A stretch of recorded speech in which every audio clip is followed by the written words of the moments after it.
பாதை விளக்கு. ஆண்டவரின் வாக்கு என் வாழ்வின் மீட்பு. ஆண்டவரின் வாக்கு என் பாதை விளக்கு. ஆண்டவரின் வாக்கு என் வாழ்வின் மீட்பு. உயிருள்ள வாக்கு, ஆற்றல் மிகு வாக்கு, வலுவூட்டும் வாக்கு, வாழ்வாகும் வாக்கு. உயிருள்ள வாக்கு, ஆற்றல் மிகு வாக்கு, வலுவூட்டும் வாக்கு, வாழ்வாகும் வாக்கு. ஆண்டவரின் வாக்கு என் பாதை விளக்கு. ஆண்டவரின் வாக்கு என் வாழ்வின் மீட்பு. தீய வழி எதிலும் நான் கால் வைப்பதில்லை. பொன் வெள்ளி எதிலும் என் மனம் போவதில்லை. தீய வழி எதிலும் நான் கால் வைப்பதில்லை. பொன் வெள்ளி எதிலும் என் மனம் போவதில்லை. பொய் வார்த்தை எதுவும் என் வாய் சொல்வதில்லை. நியமங்களை விட்டு நெறி பிறழ்வது இல்லை. பொய் வார்த்தை எதுவும் என் வாய் சொல்வதில்லை. நியமங்களை விட்டு நெறி பிறழ்வது இல்லை. ஏனெனும் வார்த்தை வழி காட்டும். ஏனெனும் வார்த்தை வழி காட்டும். ஆண்டவரின் வாக்கு என் பாதை விளக்கு. ஆண்டவரின் வாக்கு என் வாழ்வின் மீட்பு. ஆண்டவரின் வாக்கு என் பாதை விளக்கு. ஆண்டவரின் வாக்கு என் வாழ்வின் மீட்பு.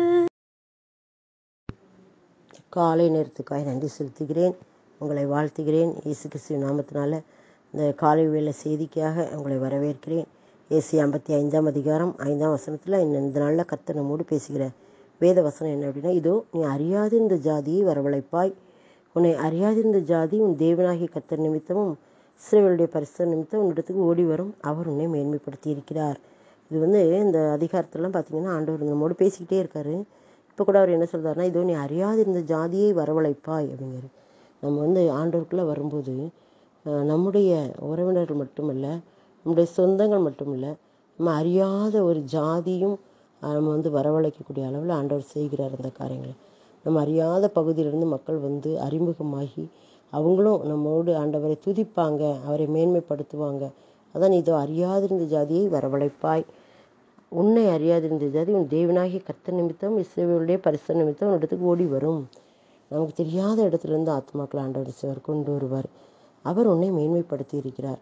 அவர் இந்த காரியங்களை செய்வது எப்படின்னா, நம்மை மேன்மைப்படுத்துவதற்காகவே இந்த காரியங்களை செய்தார். வெளி மாநிலங்களிலும் வெளி இடங்களில் இருந்து ஆத்துமாக்கள் நமக்கு அறிமுகமாக செய்கிறவர் அவர் தான். நமக்கு பார்த்திங்கன்னா நம்ம இருக்கிற வீட்டை விட்டு நமக்கு வெளியில் போனால் கூட நமக்கு நிறைய பேர் தெரியாது. அந்த மாதிரி தான் நம்ம இருப்போம். ஆனால் ஆண்டவர் சார்னா நிறைய பேர் நமக்கு அறிமுகப்படுத்தி புரியாத அறியாத பாஷைகளை பேசும் ஜாதிகள் ஜனங்களை எல்லாம் வரவழைத்து நம்மோட ஐக்கியம் கொள்ள வைப்பார். ஏன் அப்படின்னா, அவரை தேடுகிற மக்களாக நாம் மாறும்போது, அவர் மூலமாக நாம் அவரை துதிக்கும் போது அதன் மூலமாக மக்களையும் நம்ம பக்கமாக இழுத்து கொண்டு வர அவர் ஆயத்தமாக இருக்கிறார். அவர் உன்னை மேன்மைப்படுத்தி இருக்கிறார். ஊழியக்காரங்கள் நிறைய பேருடைய சாட்சிகள் நம்ம அப்படி தான் கேட்குறோம். நமக்கு அவங்களுக்கு சம்மந்தமே இருக்காது. எந்த இடத்துலையும் இருப்பாங்க, எந்த ஊர்லேயும் இருப்பாங்க.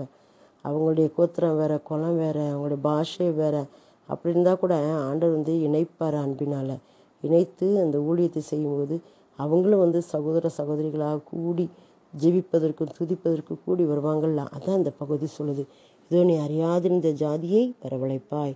உன்னை அறியாதிருந்த ஜாதி உன் தேவனாகிய கர்த்தர் நிமித்தமும் இஸ்ரவேலுடைய பரிசுத்தர் நிமித்தம் உன்னிடத்துக்கு ஓடி வருவாங்க. அவங்கெல்லாம் ஓடி வருவாங்க. அவர் உன்னை மேன்மைப்படுத்தி இருக்கிறார். ஏன் அப்படின்னா, அவர் உன்னை மேன்மைப்படுத்தினதுனால அந்த மேன்மையை காணும் கூட்டம் நிறைய வந்துட்டு இருப்பாங்க.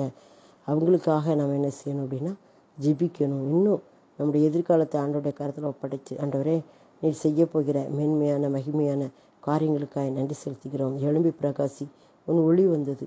உதிக்கிற உன் ஒளி நடத்துகிற ராஜாக்கள் நடந்து வருவார்கள் என்று சொல்லப்பட்ட அந்த வார்த்தையின்படி ராஜாக்களே நடந்து வருவார்கள் அப்படின்னு சொல்லப்பட்டிருக்கு. அப்படின்னா நடந்து வருவார்கள். ராஜாக்கள்லாம் எப்போவுமே அதில் தான் வருவாங்க. குதிரைகளில், வாகனங்களில், யானை மேலே, ரதத்தில் தான் வருவாங்க.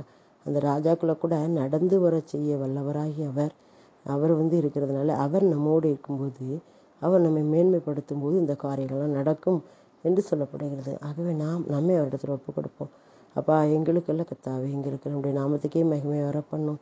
நீங்கள் சொல்லியிருக்கீங்க, ஏதோ நீ அறியாதிருந்த ஜாதியை வரவழைப்பாய், உன்னை அறியாதிருந்த ஜாதி உன் தேவனாகி கர்த்தர் நிமித்தம் உன்னிடத்துக்கு ஓடி வரும், அவர் உன்னை மேன்மைப்படுத்தி இருக்கிறார் என்று சொன்ன வார்த்தைகளை எங்களுடைய வாழ்க்கையில் நிறைவேற்ற போகிறீங்க, நிறைவேற்றி ஆசீர்வதிக்க போகிறீங்க. நாங்கள் விசுவாசிக்கிறோம்.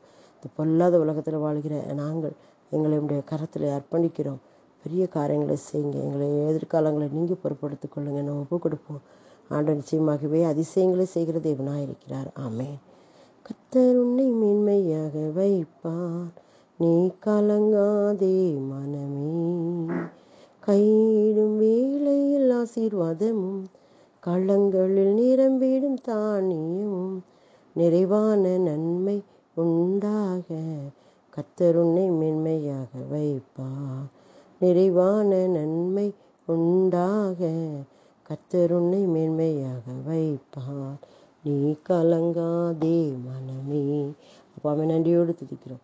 எங்களுக்காக யாவற்றை செய்து முடிக்கிறோம். அந்த தேவனாய் கர்த்தாவே, எங்களை மேன்மைப்படுத்துகிற கர்த்தாவே, உமக்கு நன்றி செலுத்துகிறோம். ஜாதியும் ராஜ்யங்களும் இடத்துக்கு ஓடி வரும் என்று சொன்னீங்களே, அந்த வார்த்தைகளை நிறைவேற்றி தூரத்திலிருந்து நீர் கூட இருந்து எங்களை கட்டுகிற மக்களை கொண்டு வருவேன்னு சொல்லி கொடுத்த வார்த்தைகளையும் நீர் நிறைவேற்றி ஆசீர்வதிக்க போகிறீங்க. நாங்கள் விசுவாசிக்கிறோம். இயேசுவின் மூலம்